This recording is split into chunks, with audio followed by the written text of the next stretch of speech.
아멘. 여러분 모험 즐기십니까? 모험을 즐기시는 분들이 있죠.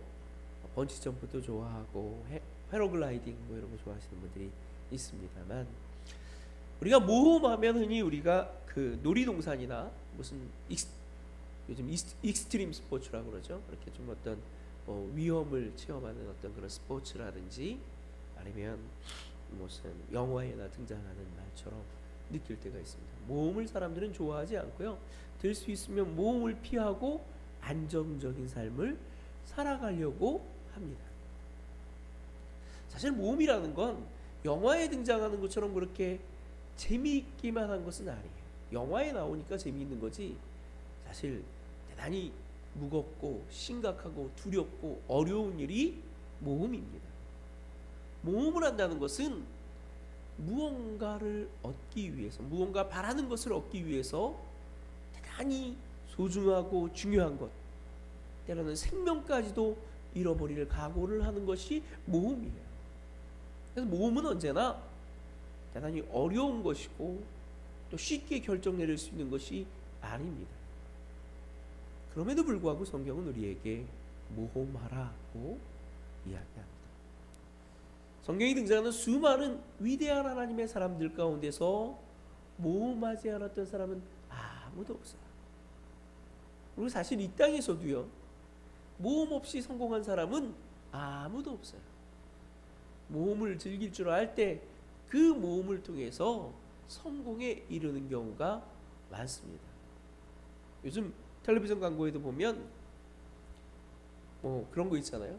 아무것도 하지 않으면 떨어질 일도 없고 뭐 어려움을 당할 일도 없지만 혹시 누가 알아? 뭐 이러면서 이제 도전해 보라고, 모험하라고. 뭐 떨어지는 정도의 모험이야 할 수 있겠죠. 그러나 때로는 자신의 모든 것을 걸고 하는 모험을 해야 할 때도 있다는 말이죠. 그 모험을 할 때 역사가 일어나고 하나님의 능력이 나타나게 되는 거예요. 사실 따지고 보면 우리의 인생 자체가 모험이에요. 무언가를 선택하려고 할 때 한 가지를 선택하면 다른 한 가지를 포기해야 하는 경우가 너무나도 많아요. 그래서 앞으로 내 인생이 어떻게 흘러갈지 모르니까, 어떻게 될지 모르니까 언제나 모험하게 되어 있는 거예요. 사업을 하는 사람들은 사업해서 성공한다는 보장이 있습니까? 하지만 성공할 거라고 믿고 도전하는 거죠. 그게 모험이죠. 모험이죠. 여러 가지 우리 인생에 있어서 어떤 학교를 갈지, 그것도 사실 모험이에요. 그 학교가 잘 될지 이것도 모험이고, 선택은 언제나 우리에게 모험을 요구하는데요, 그 모험을 계속 할 수밖에 없는 상황 속에서 우리는 과연 그 모험을 직면할 때마다 어떠한 마음으로, 어떠한 제스로, 어떠한 모험을 해야 할까요? 우리는 무엇을 선택하고 무엇을 버려야 하는 걸까요? 오늘 본문에서 우리는 놀라운 모험을 했던 한 사람의 이야기를 발견하게 됩니다. 바로 베드로죠. 베드로는요, 물 위로 뛰어들었어요. 폭풍 치는 물 위로 뛰어들었어요. 왜요? 그 물 위를 걷기 위해서. 우리가 물 위를 걸었던 예수님의 이야기를 너무나도 잘 알고 있는데, 흔히 그 물 위를 걸었던 베드로는 잊어버리는 경우가 참 많습니다. 근데 놀라운 사실은 예수님만 물 위를 걸은 것이 아니라 베드로도 물 위를 걸었다는 거예요. 물론 그가 물 위를 조금 걷다가 큰 파도를 보고 두려워서 그 물속에 빠져 들어갔지만 결국 실패로 끝나고 말았지만, 그럼에도 불구하고 역사상 예수님 외에 물 위를 걸었던 사람, 어떤 도구를 이용하지 않고 물 위를 또박또박 걸어갔던 사람은 베드로밖에 없을 거예요. 결국 그는 물 위를 걷는데 100%는 아니지만 어느 정도 성공한 사람이었어요. 그는 어떻게 이렇게 물 위를 겪는 놀라운 경험을 할 수 있었을까요? 비록 그가 물 위를 걷다가 실패했지만 그 실패는 실패로 끝나는 것이 아니었을 거예요.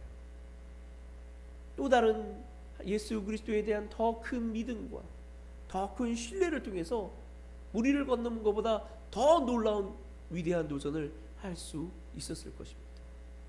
우리는 이 무리를 걷는 놀라운 역사를 경험했던 베드로의 도전을 통해서 과연 우리가 어떤 마음으로 무엇을 위해서 어떻게 도전하는 삶을 살아가야 하는지 함께 생각해보는 시간을 가지려고 합니다.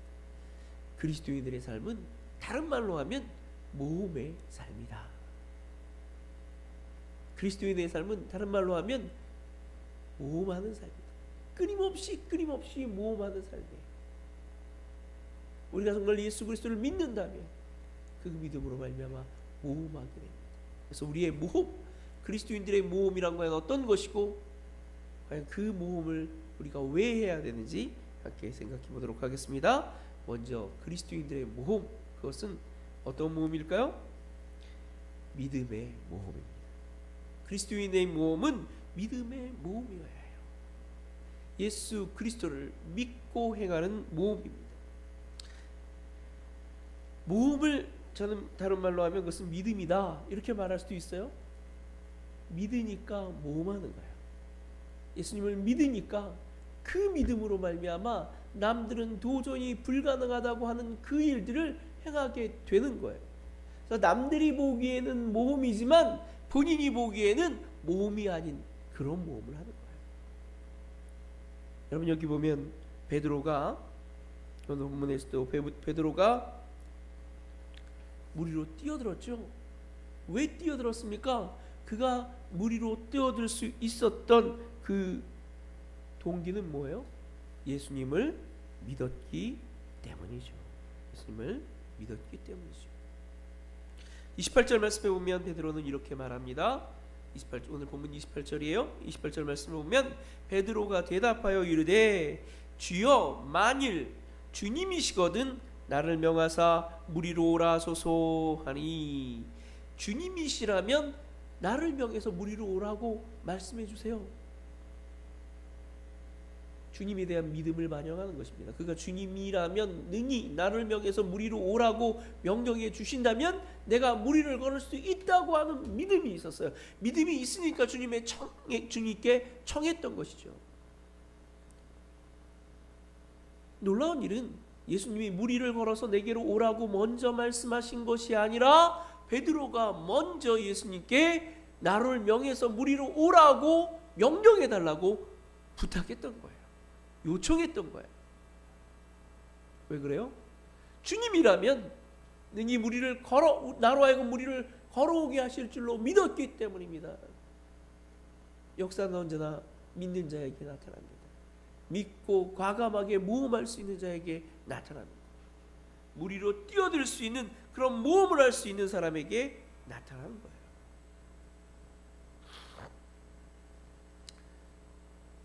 만약에 그렇게 믿고 뛰어들지 못한다면 하나님의 능력도 은혜도 체험할 수가 없는 것입니다. 그럼 우리가 히브리서 11장을 흔히 믿음의 장이라고 하죠. 히브리서 11장에 보면 많은 믿음의 사람에 관한 이야기들이 그려져 있어요. 거기 보면 노아, 아브라함, 모세, 그리고 그 밖에 다윗, 수많은 믿음의 사람들의 이야기가 다 담겨져 있는데 그 사람들은 한마디로 말한다면 다 어떤 사람이에요? 모험가였어요. 모험가.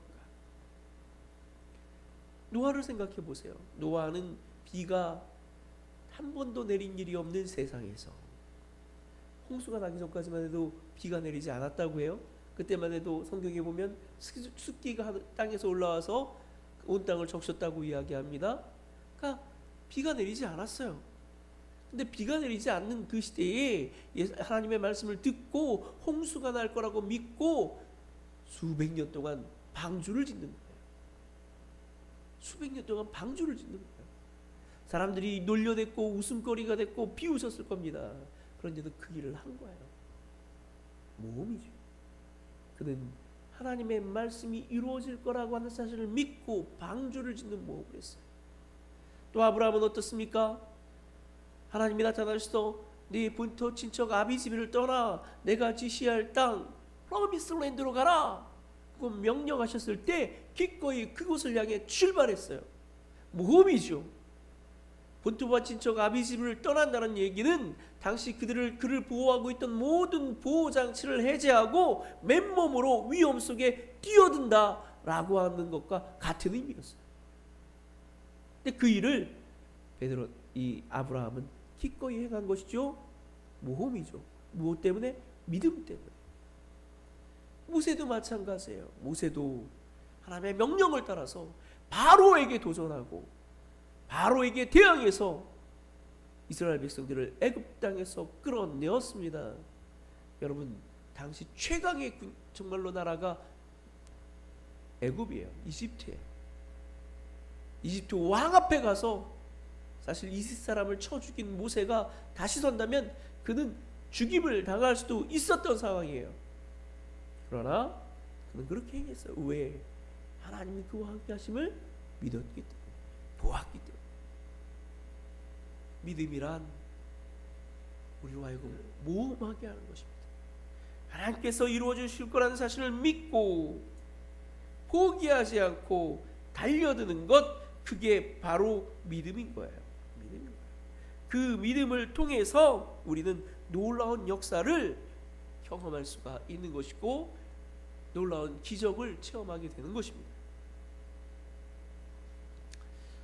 그 윌로우 클릭 교회의 티칭 파스터인, 그러니까 이제 교사죠, 일종의 티칭 파스터인 존 윌트보거라고 하는 사람이 있습니다. 그 사람이 오늘 본문의 말씀 마태복음 22장부터 33절까지의 말씀을 그 책으로 이렇게 분석하고 해석한 책을 내면서 그 표제의 소제목에 이렇게 썼다고 합니다. 당신이 무리를 걷기를 원하거든 배 위에서 뛰쳐나오라. 배 위에서 뛰쳐나와야 한다. 배 위에서 뛰쳐나오는 그런 모험을 감행하지 않고는 무리를 걷는 기적을 체험할 수가 없는 거예요. 믿음이 기적을 일으킬 수 있는 것은 그 믿음을 따라 모험할 때, 모험하는 자들이 있을 때 나타나는 것입니다. 오직 골방에 앉아서 구하기만 하고 찾고 두드리지 않는다면 우리는 주의 역사와 놀라운 기적을 체험할 수 없는 것입니다. 그 여리고성 앞에서 구걸하던 소경 바디메오가 예수님이 자신을 고쳐줄 수 있다는 사실을 믿으면서도 그가 예수님을 향해서 부르짖으며 자신을 고쳐달라고 그렇게 정말로 목 놓아 부르짖으며 예수님 앞에 나서는 모험을 하지 않았다면 그는 눈을 뜨는 기적을 체험할 수 없었을 거예요. 언제나 믿음은 모험을 요구합니다. 믿음은 곧 모험입니다. 주님을 믿는다면 우리가 상식적으로 생각하는 것, 우리가 정말로 기대할 수 있는 그 수준을 뛰어넘어서 기꺼이 구하고 기꺼이 도전하는 자들이 되어야 할 줄로 믿습니다. 그럴 때 우리는 놀라운 하나님의 능력과 은혜와 역사를 경험할 수 있게 되는 것입니다. 두 번째로 그리스도인들의 모험은 순종의 모험이 되어야 합니다. 순종의 모험이 되어야 합니다. 단지 내 뜻대로, 내 의지대로, 내 판단대로 모험하는 그런 모험이 아니라는 거예요. 내 생각과 내 결정과 내 판단에 따라서 행동하는 그런 모험이 아니라는 거예요. 그리스도인들의 모험은 철저하게 하나님께 구하고 하나님의 뜻대로 그 뜻에 순종함으로 행하는 모험이어야 될 줄로 믿습니다. 하나님께 구하고 하나님의 뜻을 정말로 물어서 하나님이 원하시는 대로 하나님의 방법대로 행동하는 것, 그렇게 모험하는 모험이 순종함으로 행하는 모험이 되어야 된다는 거예요. 오늘 본문에서도 보면 28절에 베드로가 이렇게 말하죠. 베드로가 대답하여 이르되 주여 만일 주님이시거든 나를 명하사 물 위로 오라 하소서. 나를 명하사, 주님의 허락을 구하는 거예요. 주님의 명령을 구하는 거예요. 주님이 명령하면 어떻게 하겠다는 거예요? 순종하겠다는 거죠. 베드로가 물 위로 뛰어내린 것은 순종이었어요. 그의 판단과 그의 의지와 그의 결단력이 아니라 예수님의 허락에 따른 그의 순종이었단 말이죠. 예수님의 명령에 따른 베드로의 순종이었단 말이죠. 그가 마음대로 행한 게 아니었단 말이에요. 여러분, 우리는 언제나 모든 일을 행함에 앞서 하나님께 묻고 그의 뜻을 구하는 자들이 되어야 될 줄로 믿습니다. 그것이 큰 일이고, 그것이 위험스러운 일이고, 그것이 어려운 일일수록 더욱 우리는 하나님 앞에 기도하며 그의 뜻을 구하는 자가 되어야 할 줄로 믿습니다. 하나님이 허락하지 않으신다면 우리는 행하지 말아야 해요. 그러나 하나님이 허락하신다면 우리는 그 일을 무조건 해야 합니다. 하나님이 명령하신다면 내가 원하든 원치 않든, 내가 바라는 일이든 바라는 일이 아니든 무조건 그 명령에 순종함으로 행하는 자들이 되어야 될 줄로 믿습니다. 그 명령에 순종함으로 행동할 때 역사가 일어나고 하나님의 능력을 경험할 수 있게 되는 거예요. 오늘 우리 아까 좀 전에 제가 그 히브리서 11장의 말씀드렸죠. 11장을 말씀을 드렸죠. 히브리서 11장에 등장했던 사람들, 노아, 아브라함, 모세, 뭐 이런 사람들 다 어때요? 자기가 원하는 것 아니었어요. 순종한 거였어요. 하나님이 방주 지으라니까 그냥 지은 거예요. 하나님이 본토와 친척 아비집을 떠나라고 하니까 떠난 거예요. 하나님이 이스라엘 민족을 이끌고 애굽 땅에서 나가라고 하니까 그 명령에 순종해서 두려움 가운데 바로 앞에 서고 그 명령에 순종함으로 이스라엘 민족을 이끌어 애굽 땅에서 건져낸 줄로 믿습니다. 여러분, 만약에 노아가 순종하지 않았다면 그 홍수에서 구원받는 놀라운 역사를 경험할 수 있었겠습니까?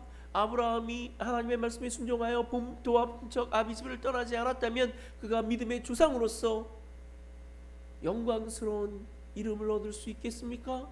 만약에 모세가 하나님의 말씀에 순종하지 않았다면 그는 10가지 기적을 통해서 이스라엘 민족을 애굽 땅에서 건져내고 마침내 광야를 지나 가나안 앞에 서게 되는 그 놀라운 역사를 경험할 수 없었을 것입니다. 여러분, 하나님이 우리에게 요구하실 때, 명령하실 때 그 명령 앞에 순종하는 저와 여러분이 되시기를 바랍니다. 때로는 그 명령이 어렵고 두려운 일일지라도, 내 생각과 내 판단과 다른 일일지라도 하나님의 뜻이라면 기꺼이 순종할 줄 아는 저와 여러분이 되시기를 바랍니다. 그러면 우리가 도저히 상상할 수 없는 놀라운 기적의 역사를 체험할 수 있게 되는 것입니다. 하나님께서 우리에게를 부르실 때 그의 음성을 듣고 과감하게 순종해야 합니다. 그의 부르심에 순종할 때 우리에게는 어떤 결과가 초래될지 모르지만 과감하게 명령에 순종하며 하는 모험을 감행해야 합니다. 그럴 때 우리는 답답하고 보잘것없는 삶에서, 그런 인생에서 탈출해서 하나님의 놀라운 영광과 능력과 은혜를 체험하는 그런 가슴 뛰는 인생을 살아갈 수 있게 될 것입니다. 지금 하나님이 나에게 요청하는 것이 있습니까? 너는 이와 같은 삶을 살아라. 우리에게 주는 비전이 있습니까? 열망이 있습니까? 그 하나님의 열망 앞에 순종하십시오. 혹 내가 어떤 일을 결정해야 되는데 그 일이 정말로 믿음을 따라 행해서 어떻게 해야 될지 모른다면 하나님 앞에 먼저 기도하시길 바랍니다. 그의 응답을 구하시길 바랍니다. 그리고 하나님의 뜻이고 하나님의 명령이라고 그 사실이 명확해질 때 과감하게 두려워하지 말고 그 명령에 순종하시길 바랍니다. 그럴 때 우리는 놀라운 하나님의 기적의 역사를 체험할 수 있게 될 것입니다. 마지막으로 우리의 모험은 사랑의 모험이어야 합니다. 사랑으로 말미암는 모험이어야 해요. 여러분, 사랑은 모험을 주저하게 하지 않습니다. 모험이 아까 뭐라고 그랬죠? 모험은 무언가를 얻기 위해서 기꺼이 나 자신을 던질 수 있는 것, 그게 모험이에요. 내가 바라는 그 무언가를 얻기 위해서 기꺼이 나 자신을, 나의 가장 소중한 것을 던질 수 있는 것, 그게 모험이에요. 그게 사랑의 속성하고도 맞닿아 있습니다. 사랑할 때 어때요? 사랑할 때 우리는 그 사랑하는 사람을 위해서 나의 모든 것을 던질 수 있죠. 기꺼이 포기하고 기꺼이 희생하고 기꺼이 헌신할 수 있는, 우리는 신약 성경을 보면 사도 바울의 이야기를 볼 수 있어요. 사도 바울의 여러 편지들이 있는데 그 편지들의 특징이 뭐냐? 사도 바울이 편지를 통해서 우리가 깨닫는 점이 뭐냐? 사도 바울은 기꺼이 모험하는 인생을 살았다는 거예요. 죽을 수도 있는 길을 갔습니다. 모든 것을 잃을 수도 있는 길을 걸어갔습니다. 기꺼이 희생하며 기꺼이 모든 것을 잃을지라도 꿋꿋하게 과감하게 그 길을 걸어갔어요. 왜 그랬습니까? 먼저는 하나님을 향한 사랑 때문이었고, 그에게 주어진 영혼들을 향한 사랑 때문에 그는 그 모든 위험과 그 모든 고난의 장을 뛰어넘어서 정말로 하나님의 뜻대로 하나님이 바라시는 삶을 살아갔던 거예요. 그가 공식적으로는 4번 혹은 알려진 바로는 한 5번까지 5차에 걸친 전도여행을 행했다라고 여겨집니다. 근데 그 전도여행 때마다 늘 따라오는 게 뭐예요? 위험이에요. 그 길을 가면 언제나 죽을 수도 있었어요. 유대인들이 끊임없이 그를 죽이겠다고 협박했고, 그를 진짜로 죽이려는 음모를 꾀했고, 그리고 그 유대인들이 아니라도 죽을 수 있는 가능성이 얼마든지 있는 그 길을 그는 끊임없이 돌아다니면서 제자들에게 복음을 전했어요. 왜? 그는 고백합니다.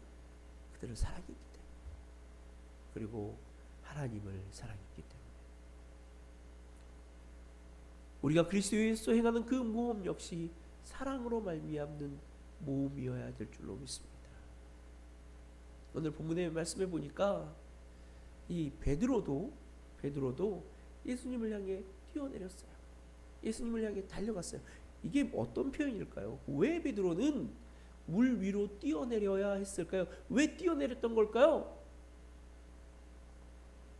왜냐하면 물 위를 걷고 싶어서가 아니에요.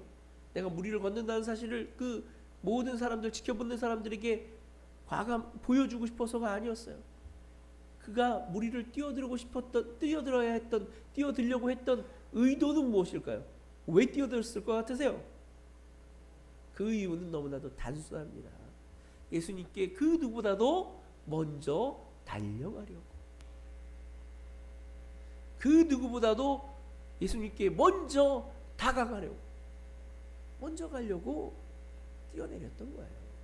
예수님, 주님이시라면 내 계명에서 이 무리를 걸어오라고 하십시오 라고 하고는 그 예수님께 다른 박치를 쳐 갔던 거예요. 이거와 아주 유사한 장면이 요한복음 마지막 장에 보면 나와 있습니다.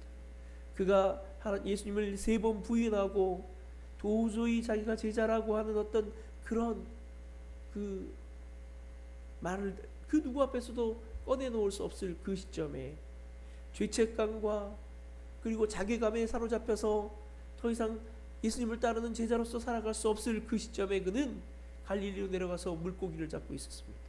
근데 예수님이 그에게 찾아오셨어요. 그리고 물고기를 잡고 있던 베드로에게 말씀하시죠. 내 그물을 오른쪽에 던져라. 오른쪽에 그물을 던지니까 그물이 찢어질 만큼 엄청나게 많은 고기가 잡혔어요. 그때 그와 고기를 함께 잡고 있던 요한이 말합니다. 주시라. 그 말을 들은 베드로는 어떻게 합니까?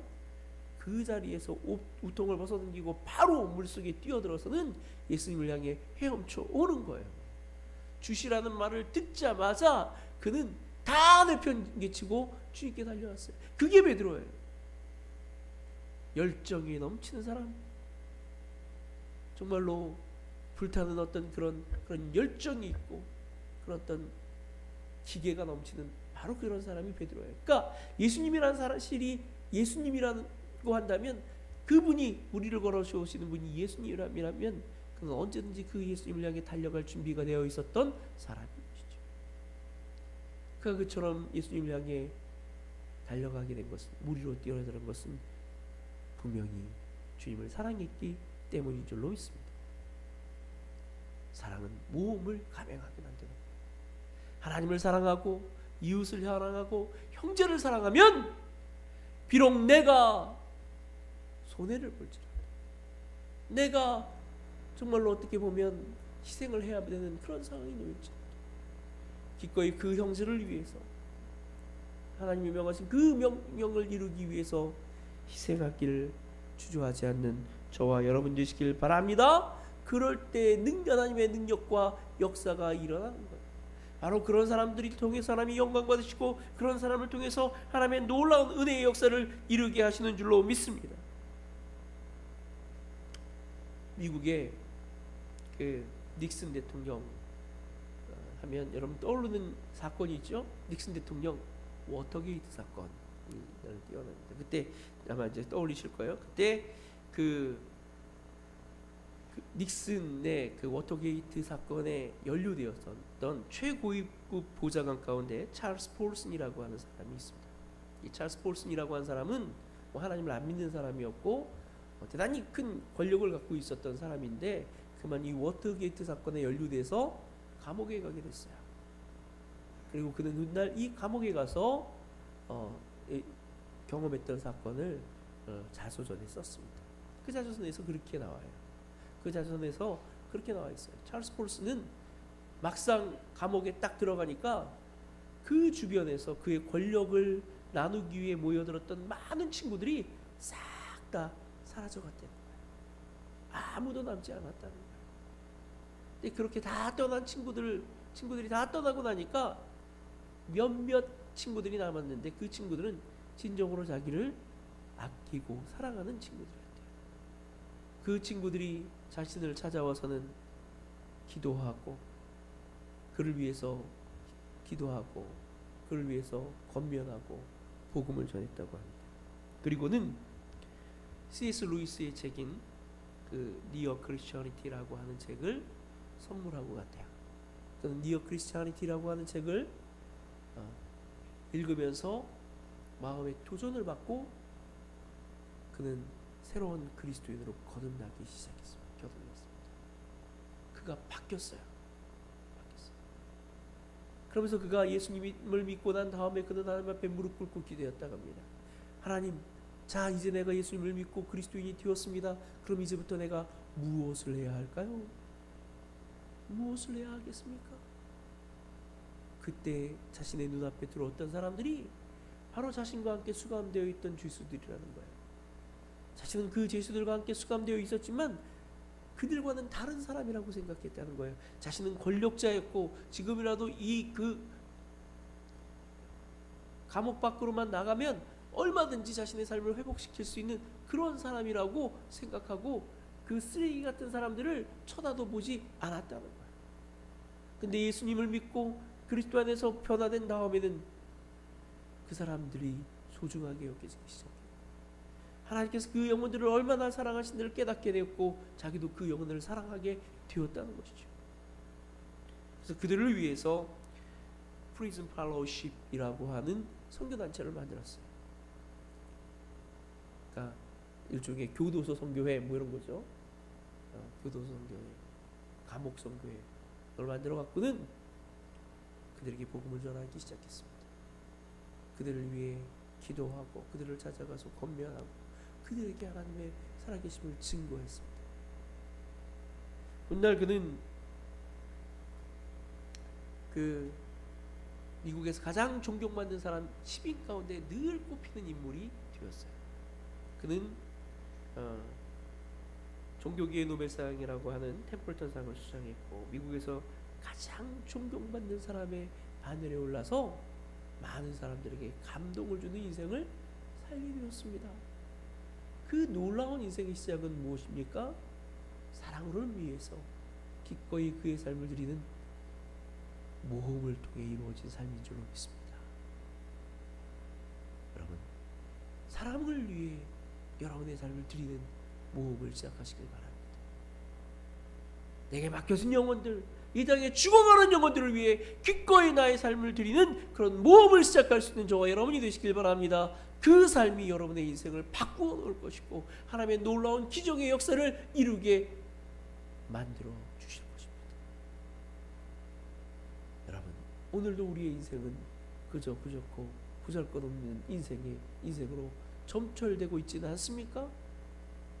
어제의 삶이 오늘의 삶이고 또 내일도 별로 변화될 것 없는 그런 인생을 살아가고 있지 않습니까? 왜 그럴까요? 모험하지 않기 때문입니다. 예수 그리스도를 믿고 믿음을 따라 행하며 온전히 주님의 명령에 순종하는 삶을 살지 않기 때문에, 그리고 우리가 사랑하는 그 사람들을 위해서 내가 아무것도 희생하지 못하고 아무것도 드리지 못하고 무엇도 행할 수 없는 그런 박약한 믿음 때문에, 연약함 때문에 우리는 하나님의 능력과 은혜의 역사를 경험하고 살아가지 못하는 거예요. 이제 그리스도인으로서 이제 믿음의 모험을 시작하는 저와 여러분 되시길 바랍니다. 그래서 그 어떤 모험가보다도 더 용감하게 주의 뜻을 행함으로 주의 놀라운 기적의 역사를 체험하며 살아가는 저와 여러분이 되시기를 주님의 이름으로 간절히 축원합니다.